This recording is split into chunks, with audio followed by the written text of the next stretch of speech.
Let's talk about sex. That's right, your attachment style plays a role in how you approach and experience sex. Leslie Wells, connection coach here. I help individuals find deeper connections within their romantic relationships.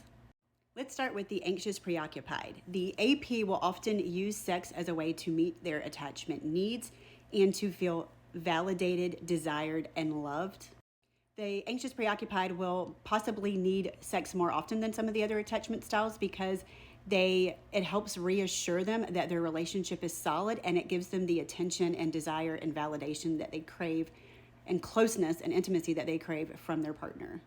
The AP will use sex as a way to get proximity, closeness, reassurance, and approval. So a lot of times when they're younger, they tend to have typically more sexual partners than some of the other attachment styles because they use sex as a way to get approval from other people.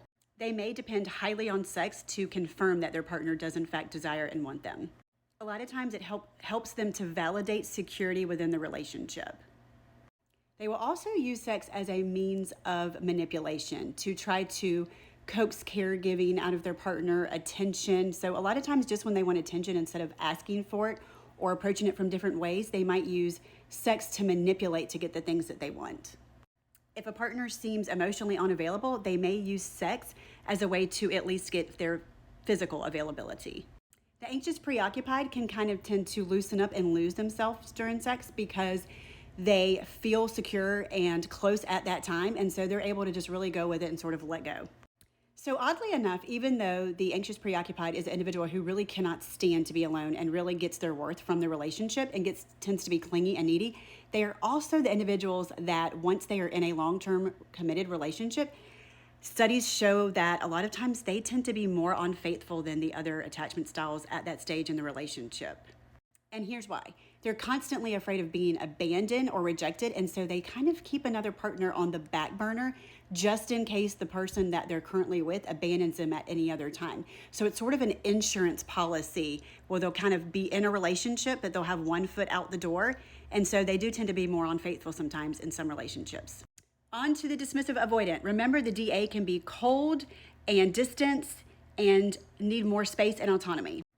Because sex requires a degree of intimacy and closeness, a lot of times DAs aren't really comfortable with sex. And so a lot of times you will see that dismissive avoidants actually have less sex than some of the other attachment styles.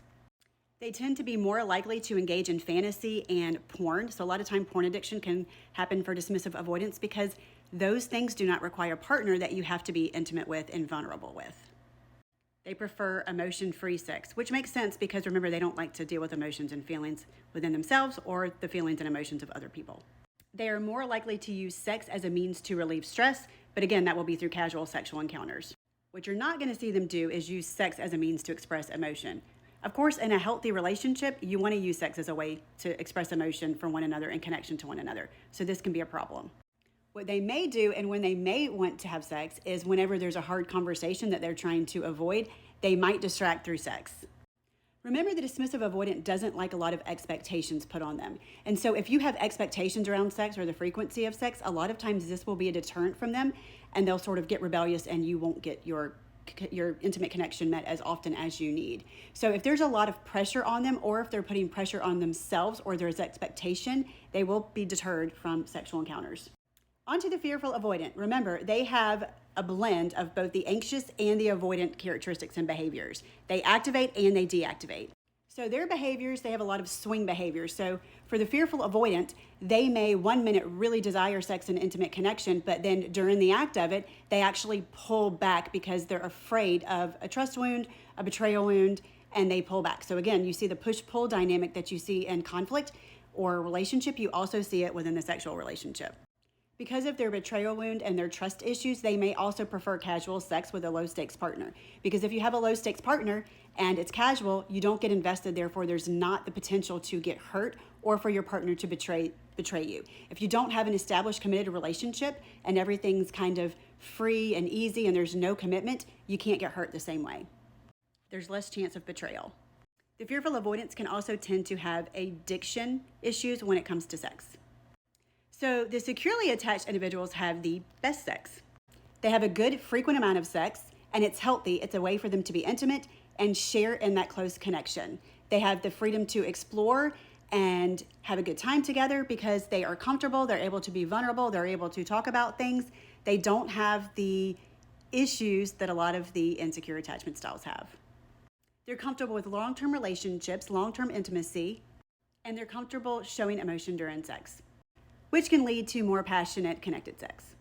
They are less likely to engage in one-night stands, casual sex. They are less likely to use sex to manipulate other individuals. So there you have it. If you have any issues that you've noticed around intimacy with your partner, it could be coming from your attachment style. If there's things that you need to work on, we can do that.